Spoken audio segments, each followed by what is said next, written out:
Hi, everybody. Welcome back to Give It a Try and to this final installment of my three-part review of Doctor Who The Reboot. And if you haven't seen parts one and two, check out the links in the wall below. Okay, let's talk Peter Capaldi. I mean, there's been a little bit of a hesitation right now, I think, to pass judgment on this particular season. I'm not really sure why. Well, I have my ideas, actually. But anyway, people have. I think everybody agrees he doesn't quite have the charisma of Matt Smith, but people haven't. I haven't seen anybody come out and really slam him or anything. Now that said, I'd like to talk about my own personal taste for just a second. I'm a very easy public. I'm what the French call bon public. I'm always being discriminated against that for here, because people are they're very cultural here. They're really high standards. But I'm the gal that goes and sees the Hunger Games, and I love it.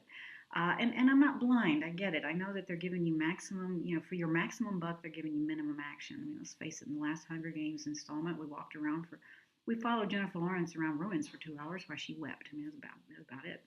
Um, but then I start thinking about the helicopter. I see her shooting that helicopter, and boom, and then it makes me all excited. And I'm happy again. I mean, that's about it. I'm a pretty simple public.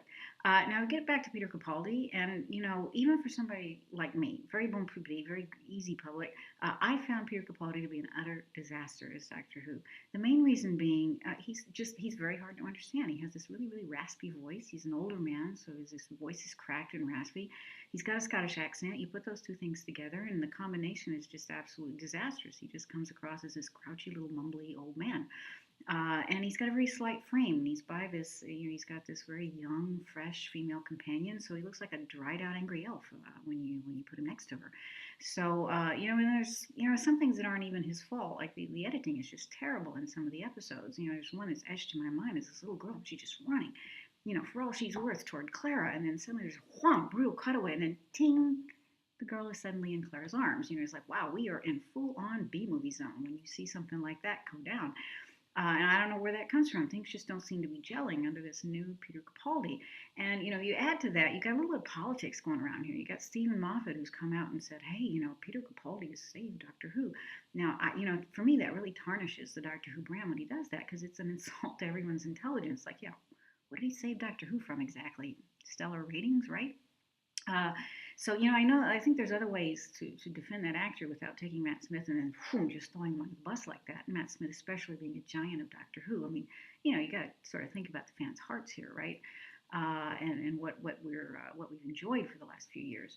But at any rate, this is a big thumbs down for me. What you can do is you can just, at the end of Matt Smith, I would just skip over that season with one big caveat. I would really try that Christmas special out. Now, that's what Doctor Who does. It wraps and then it comes back for a Christmas special. Kind of gives the fans something to think about for the next season. So this thing aired on Christmas Day, was penned by Stephen Moffat, despite my huge issues with it. And that was a very, very strong episode. A lot of those giant foibles that I've been talking to you about with Peter Capaldi sort of melt away, and he's got this little chemistry going with Clara. So it was a bit refreshing. So my advice to you is, don't try this at home. I've done it for you. I cannot get those hours back in my life, right? But you can. You can go and you can watch David Tennant. You can watch Matt Smith. Hey, go watch The Walking Dead. It'd be time better spent. But I would take a pit stop. I would stop right there on that Christmas special and give that hour a try because it was a lot of fun. I hope you found this helpful. I look forward to seeing you next time on Give It a Try.